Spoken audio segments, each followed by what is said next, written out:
વડોદરા મહાનગરપાલિકાએ દિવાળી બાદ ફરી શહેરમાં વિવિધ વિસ્તારોમાં થયેલા ગેરકાયદેસરના દબાણો પર સફાઈઓ બોલાવવા માટેનું અભિયાન હાથ ધર્યું છે। ત્યારે ગઈકાલે વડોદરા શહેરના મચ્છીપીટ તેમજ તાંદલજા ખાતે ગેરકાયદેસરના દબાણો દૂર કર્યા બાદ બીજા દિવસે વડોદરા શહેરના ફતેપુરા કુંભારવાડા વિસ્તારમાં દબાણ શાખા પોલીસ બંદોબસ્ત સાથે ત્રાટકી હતી અને ગેરકાયદેસર તેમજ અડચણરૂપ દબાણો દૂર કરવામાં આવ્યા હતા।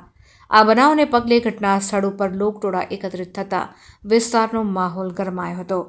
બીજા દિવસે પણ આ દબાણો હટાવવાની કાર્યવાહી ચાલુ રહેતા અન્ય વિસ્તારોમાં કરવામાં આવેલા ગેરકાયદેસર દબાણકારોમાં ફફડાટ ફેલાઈ ગયો હતો। હાલમાં જે પણ લારી ગલ્લા કે જે પણ સામાન રોડ ઉપર રોડ ટ્રાફિકને નડતરરૂપ રસ્તા ઉપર હોય એને હાલમાં કામગીરી ઉઠાવવામાં આવે છે અને શેડ વગર આવે છે એને દૂર કરવામાં આવે છે। મદન ઝાપાથી લઈ સંગમતા રસ્તા સુધી કામગીરી હાલમાં ચાલુ છે।